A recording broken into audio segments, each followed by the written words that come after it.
Hello tout le monde et bienvenue dans cette vidéo hebdomadaire du cryptographe où l'on fait un peu le récapitulatif de ce qui s'est passé sur les marchés crypto. Donc cette semaine, parlons d'abord du Bitcoin. Je vais aussi essayer de parler vite fait de Bitcoin Cash, Ethereum et Litecoin vu que la semaine passée on m'avait posé la question de savoir un peu comment est-ce que le reste, les autres cryptos se portaient avec ce marché qui est véritablement très baissier. Alors avant que j'aille plus loin, il faut également que je précise que je suis totalement cash en ce moment. Vu l'état du marché, il est beaucoup plus prudent d'être totalement cash et d'être totalement en dehors du marché jusqu'à ce qu'il y ait un rétablissement, jusqu'à ce qu'il y ait en tout cas une inversion au niveau de cette downtrend que l'on connaît depuis déjà très longtemps. Donc sur les marchés avec le Bitcoin, qu'est-ce qui s'est passé? La semaine passée, on était plus ou moins là. Et je vous avais indiqué que suite à la formation de ce double top, on allait certainement se diriger vers la zone des 7000. On n'y est pas encore, mais je pense qu'on peut y arriver, on va dire, très prochainement. Donc on était ici, donc on a connu une petite remontée, un pullback et donc la création d'un double bottom ici, pour ensuite revenir monter ici. C'était une remontée assez saine et puis d'un seul coup, je ne sais pas ce qui s'est passé, je ne sais pas s'il y a eu une news ou autre, mais on a connu, l'air de rien, une assez grosse chute en une seule barre de 4 heures. Donc moi j'avais fait un petit trade, je pense que j'avais pris une position ici, j'avais risqué une position avec un stop loss assez tight en dessous de la barre des 8002 et je suis revenu monter ici. Je suis sorti pendant la nuit, j'avais mis un stop loss assez tight, donc je me suis fait sortir, j'ai mis un stop loss à 9005, quelque chose comme ça, on est revenu monter encore, et je me suis fait sortir pendant la nuit, et le lendemain, j'ai découvert ceci. Et puis, on a connu ensuite la descente ici. Pour le moment, on est en train de consolider ici, on pourrait monter autant, on pourrait éventuellement remonter, tout comme on pourrait descendre. Moi, je favorise davantage la descente. Ceci dit, on est en train de consolider depuis 2 jours déjà. On est dans cette zone, dans cette espèce de mini-range. Au niveau des supports, on a quelques supports, mais c'est pas pour autant qu'ils vont tous tenir. D'autant plus que ici, sur le 4 heures, on a un bear flag. On peut voir qu'il y a un triangle ascendant, mais ce genre de triangle ascendant qui suit en fait une forte descente a tendance à généralement casser vers le bas. Donc voilà, ça c'était pour le Bitcoin. Bitcoin à court terme, si on avait passé au-dessus des 8400, eh ben on peut venir chercher, on va dire, un peu avant les 9000. Si on casse vers le bas, va savoir jusqu'où on peut descendre. Personnellement, je pense qu'on peut encore venir chercher la zone des 7000. Alors ça c'est pour le Bitcoin. En dehors du Bitcoin, regardons vite fait Bitcoin Cash. Alors Bitcoin Cash, il n'y a pas grand chose à dire vraiment. C'est en downtrend et véritablement j'éviterai d'y toucher. Après on est sur des niveaux qui sont très bas et c'est le cas de beaucoup de coins et de crypto en ce moment, c'est qu'on est sur des niveaux véritablement très bas. Ici on peut voir qu'on est sur un support majeur et c'est pas quelque chose qu'on a envie de voir casser. Si on casse en dessous, probablement on va venir chercher les $750 le Bitcoin Cash. La question que je me pose maintenant, et c'est pas seulement une question par rapport au Bitcoin Cash, c'est une question par rapport à beaucoup de cryptos en général, c'est jusqu'où va-t-on descendre? Je vais regarder quelques cryptos dans quelques instants et vous allez voir qu'on est véritablement sur un ensemble de cryptos qui arrivent à des niveaux très bas et aussi donc à des prix qui commencent à devenir intéressants. Je vous dis pas d'acheter maintenant, parce que je pense qu'on a encore de la marge avant d'arriver encore plus bas. Néanmoins, j'ai dit néanmoins, ceci dit, mais donc je pense que ça pourrait être intéressant de commencer à réfléchir à rentrer dans le marché à nouveau pour des positions long terme.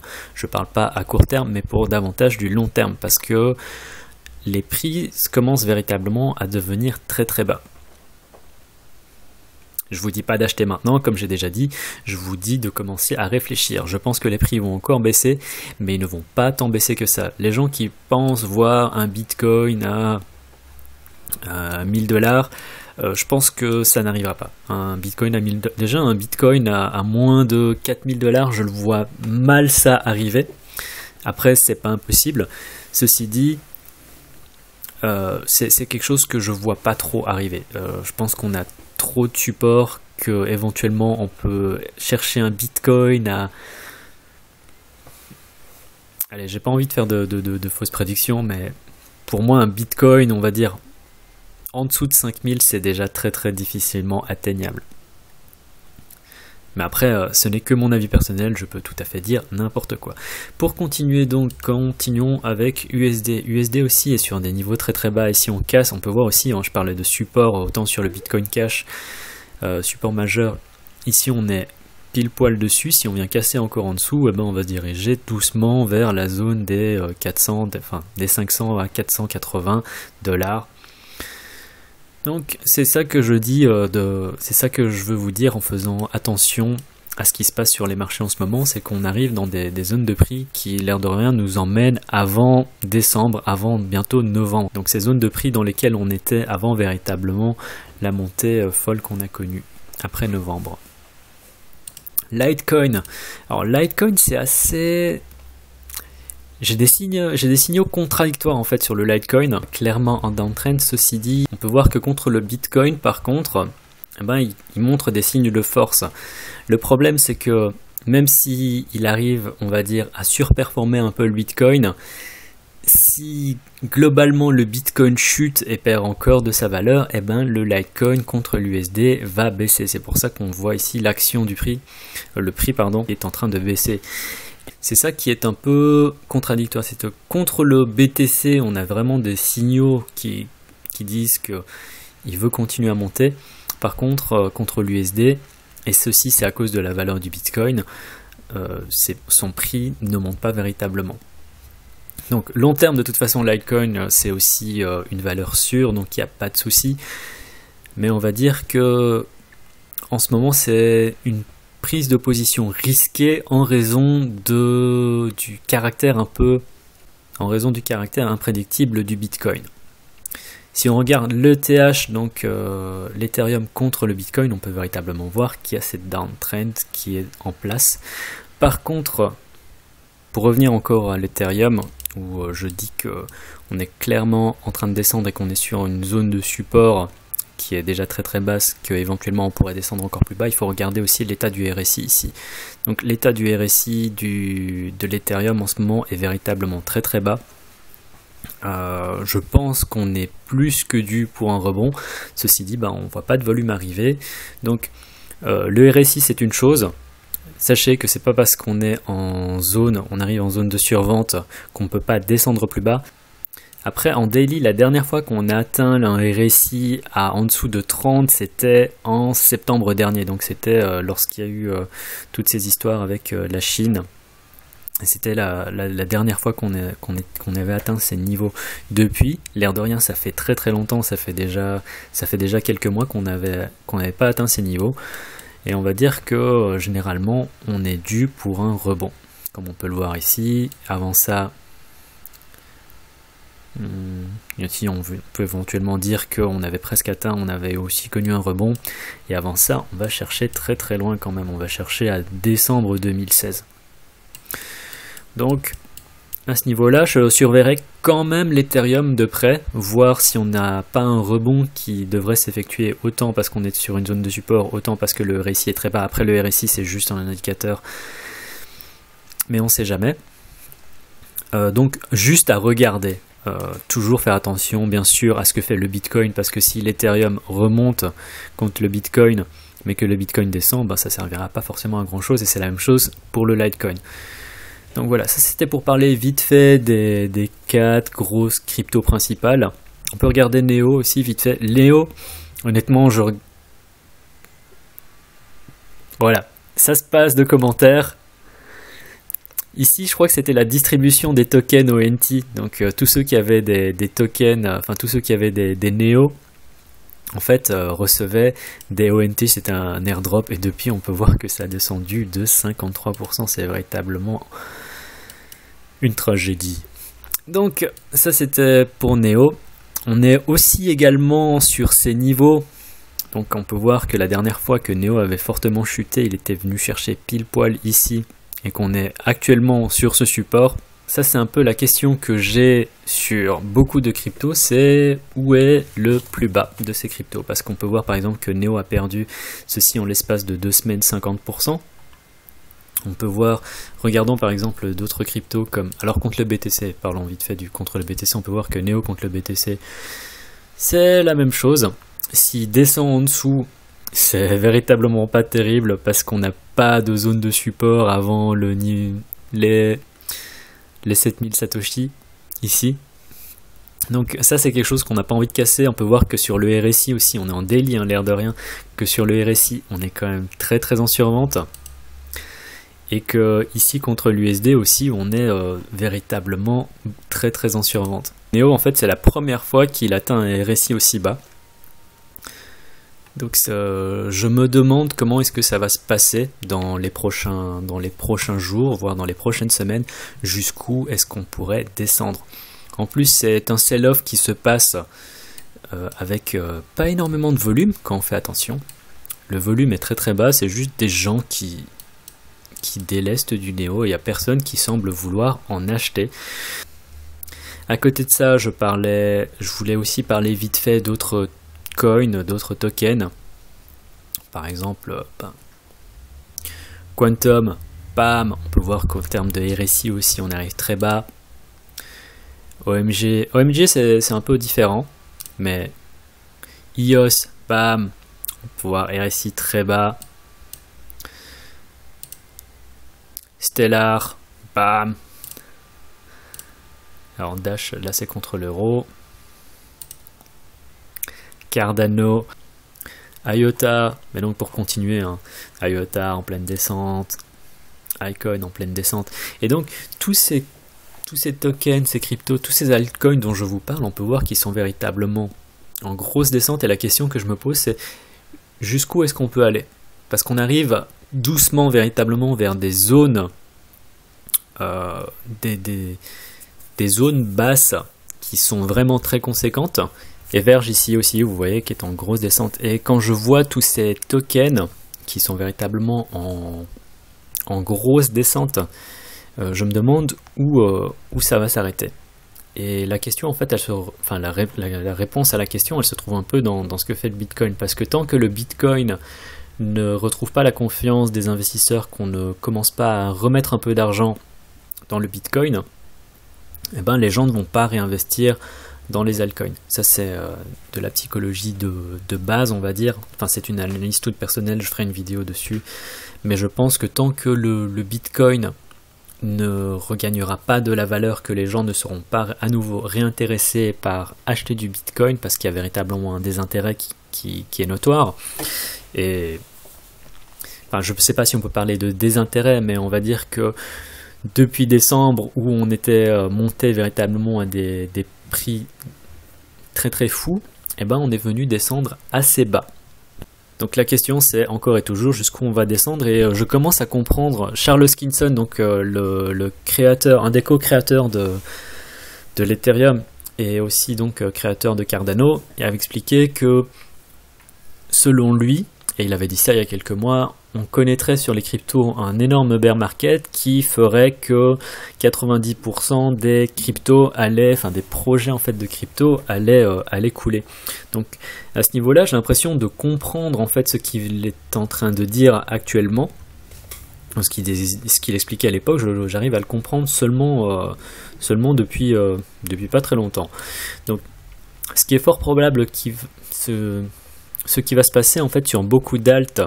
Et je tenais à vous montrer aussi quelque chose vite fait avant d'en parler. Je fais décidément pas les choses dans l'ordre. Alors ça, c'est les charts, vous connaissez tous, d'Amazon.com. Alors pourquoi est-ce que je vous parle d'Amazon? Eh bien Amazon, c'est parce que c'est un site web qui, l'air de rien, a connu la bulle des technos et qui a résisté. Donc je trouvais ça intéressant de voir un peu le comportement qu'avait eu l'action à l'époque, et peut-être qu'on peut en tirer en fait des leçons par rapport à ce qui pourrait se passer éventuellement sur les cryptos. Donc la bulle des .com, elle a explosé en mars 2000 tout simplement. Alors dans le cas d'Amazon, Amazon avait connu, on va dire, ses plus hauts avant ça, avant l'explosion en elle-même de la bulle. Et si on regarde mars, je crois que c'était le 20 mars, donc c'était ici, en mars 2000, l'éclatement de la bulle a eu lieu et l'action Amazon donc a descendu jusqu'à rejoindre tout d'abord ce support ici et ensuite ce deuxième support ici au plus bas. Alors ici je suis en hebdomadaire, je suis pas du tout en daily comme je l'étais par exemple sur le Bitcoin il y a 2 secondes, ce qui veut dire qu'une barre équivaut à une semaine. Après on sait bien que les cryptos ont tendance à aller beaucoup plus vite que le marché traditionnel, donc je pense que c'est quelque chose d'assez intéressant et ça pourrait éventuellement faire un bon parallèle. Mais une fois qu'on est venu taper au plus bas plus ou moins ici, qu'on a reconnu une remontée et qu'on est encore tapé aussi au plus bas ici sur l'action Amazon, on peut voir que ça s'est tradé en fait au sein de cette zone pendant 378 jours, donc pendant plus d'1 an. Je pense pas que les cryptos puissent connaître en fait une période, on va dire, de recovery, une période de recovery aussi longue avant de connaître à nouveau un certain intérêt de la part des acheteurs, parce que le marché a tendance à aller beaucoup plus vite, mais je pense que l'on connaîtra quand même une recovery de ce genre-là sur beaucoup d'altcoins. Peut-être pas forcément sur le Bitcoin, et je vais expliquer ça tout de suite pourquoi, mais je pense que sur beaucoup d'altcoins, on va connaître ce genre de recovery, et qui sera peut-être pas de l'ordre de plus d'1 an, mais qui sera au moins de l'ordre de quelques mois. Donc à ce niveau-là, je pense que c'est une analyse tout à fait personnelle, et d'ailleurs c'est pas véritablement une analyse, tout ce que je fais là c'est simplement vous montrer des charts d'actions qui ont connu une bulle spéculative auparavant. Ce n'est pas du tout pour ça que ça va se passer de la même manière. Ceci dit, je pense qu'on a une forte probabilité de connaître le même genre de comportement sur pas mal d'altcoins. Ensuite, je voulais vous parler d'eBay. eBay, c'est aussi eBay aussi pendant les années 2000 a connu la bulle spéculative. Donc c'est pour ça que je prends en exemple Amazon et eBay, parce que les deux ont connu la bulle spéculative. Ceci dit, le comportement des deux actions après l'éclatement de la bulle est quelque peu différent. C'est-à-dire que dans le cas d'eBay, ici ici c'est l'éclatement de la bulle. Amazon avait connu déjà ses plus hauts avant l'éclatement de la bulle en elle-même, mais eBay a connu véritablement son plus haut le 20 mars et puis est venu chuter ici. Là où l'action eBay diffère de ce qu'a connu Amazon, c'est que eBay est venu chuter, mais ensuite a remonté pour rechuter pour remonter, c'est-à-dire que la période de trading en range a été beaucoup plus courte et a connu une forte volatilité avant de connaître une petite période de trading en range où le range n'était pas aussi grand que sur celui d'Amazon, mais où la période en fait était quand même assez longue. Donc si je regarde la période, ici c'était pour le range, c'était quand même une période de plus de 200 jours avant de connaître une remontée. Et je pense que l'action sur le Bitcoin va davantage ressembler à ce qui s'est passé sur eBay, c'est-à-dire qu'on va connaître une forte volatilité et puis en fait une stabilisation des prix au sein d'un range. Ici on peut voir ce range n'est pas énorme, il est de l'ordre de 15%. Peut-être que sur le Bitcoin il sera un peu plus grand, mais avant de connaître à nouveau une remontée des prix, on a besoin de ce genre de stabilisation des prix qui nous indique que ok, les gens sont enclins à acheter, dans ce cas-là c'est l'action eBay, mais si on parle du Bitcoin, sont enclins à acheter du Bitcoin au sein de ce range ici, donc avec une valeur maximum qui se situe au-dessus du canal et une valeur minimum en dessous du canal, pour que les gens se disent ok, le Bitcoin vaut autant, et ensuite connaître une remontée. Or pour le moment sur le Bitcoin, voilà, c'était juste pour fermer la parenthèse vite fait sur eBay et Amazon et ce qui s'est passé avec la bulle des .com. Or sur le Bitcoin pour le moment je vois pas du tout ce marché en range pour le moment. Donc pour le Bitcoin, si vous voulez investir, dans tous les cas, moi je pense que le prix du Bitcoin peut encore descendre un peu. Je le vois pas forcément, après c'est tout à fait personnel, je pense personnellement pas qu'il aille descendre plus bas que 5000, déjà 6000, déjà descendre en dessous de 6000 je l'imagine pas trop. C'est pas impossible qu'il vienne descendre encore plus bas, mais en dessous de 6000 honnêtement moi je vais mettre des sous, parce que après tout dépend aussi de l'évolution du marché, c'est-à-dire que s'il y a un gros crash et que ça descend, donc je vais pas me jeter dessus, mais je pense que il y a quand même pas mal de difficultés. Je vois mal le Bitcoin en fait descendre en dessous de 6000 dans l'immédiat. Après, si ça se fait doucement et qu'on atteint une courbe comme ça, c'est pas impossible, oui, qu'on vienne taper en dessous et qu'on arrive éventuellement à taper les 5000. Donc ce que j'attends sur le Bitcoin, c'est véritablement une accalmie un peu de cette, on va dire, de cette volatilité, même si le Bitcoin a toujours été volatile. Mais je voudrais davantage le voir trader dans un range. Alors peut-être qu'on va y arriver bientôt, peut-être que ça va prendre encore quelques mois, mais dans tous les cas, il faut qu'on arrive à une espèce de stabilisation des prix avant de connaître à nouveau une remontée. Alors cette stabilisation, elle peut être plus ou moins volatile. Comme je le disais tout à l'heure, le Bitcoin a toujours été assez volatile. Donc ça pourrait être éventuellement entre, je dis ça juste comme ça, hein, c'est des chiffres que je balance au hasard, entre, mettons, 7000 et 10 000. Et donc le cours des prix évoluerait entre ces deux valeurs-là. Après c'est juste un exemple, je n'ai aucune idée de comment est-ce que ça va se passer. Mais dans tous les cas, avant de à nouveau investir, on va dire, des grosses sommes d'argent, je pense qu'il est intéressant de savoir qu'on, normalement, si on suit les cycles du marché, eh ben on a besoin d'une période de consolidation avant de connaître à nouveau une remontée. Donc voilà, je vous ai parlé vite fait, j'ai un peu parlé de tout et de n'importe quoi dans cette vidéo. Je suis désolé si c'est parti un peu en cacahuète, si je peux dire. Mais je tenais à vous adresser quelques réflexions qui m'étaient venues à l'esprit. Donc la première étant jusqu'où les alts peuvent baisser, et ce qui m'a fait prendre conscience de ça, c'est simplement la valeur de Neo.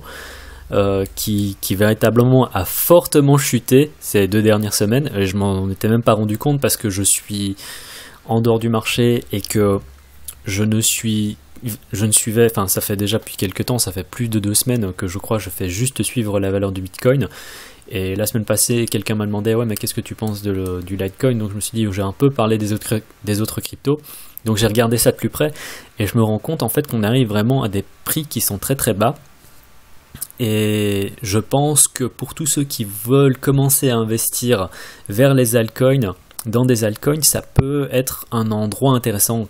Là encore, je ne vous dis pas d'acheter maintenant, mais je voudrais vous dire, on arrive à des prix qui sont véritablement très très bas. Je ne dis pas qu'on ne peut pas descendre encore plus bas, mais c'est peut-être le moment de commencer à jeter un œil à ces cryptos qui ont pour moi tout le potentiel de remonter à leurs anciens plus hauts. Donc Bitcoin, pour récapituler vite fait, si on arrive à passer au-dessus des 8400, on aura peut-être un petit rebond pour aller chatouiller la zone des 9000. Si on va vers le bas, je ne sais pas jusqu'où on peut descendre. Moi je vois plusieurs zones de support, autant au 7004, au 6009 et puis ensuite mettons au 6000. Avant d'arriver aux 6000, on va dire les 6002. Et après, comme j'ai dit, je ne pense pas que dans l'immédiat on vienne casser en dessous des 6000. Et puis on va voir un peu comment est-ce que ça se passe avec les news, notamment avec le G20 par rapport aux cryptos, tout ça. Donc on se voit la semaine prochaine. Moi, le seul conseil que je pourrais vous donner, c'est-à-dire que si vous n'êtes pas des traders confirmés, eh ben, c'est simplement de rester en dehors du marché. Parce que tout simplement, je pense que ce soit le Bitcoin, que ce soit les alts, ils sont amenés encore à descendre plus bas. Mais paradoxalement, malgré la chute du marché, je pense qu'il est intéressant de commencer à s'interroger, à prendre des positions pour le long terme. C'était tout pour aujourd'hui. Je ne sais pas si ce que je vous ai dit aujourd'hui était véritablement très intéressant, parce que finalement, la seule chose que j'ai à dire, c'est faites attention, restez peut-être en dehors du marché. Rester en dehors du marché, être cash, c'est aussi préserver son capital, donc c'est aussi quelque chose, c'est aussi une stratégie qui est payante. Ne croyez pas qu'il faut trader à tout prix. Voilà, c'était le cryptographe pour la vidéo de la semaine, c'était assez long. J'espère que je ne vous ai pas assommé. Si vous avez aimé le contenu de cette vidéo, bien sûr, n'hésitez pas à me mettre un pouce en l'air. Si vous avez des questions, mettez-moi ça dans les commentaires, je fais mon maximum pour y répondre. C'était tout pour la vidéo de cette semaine, c'était le cryptographe. Tchuss!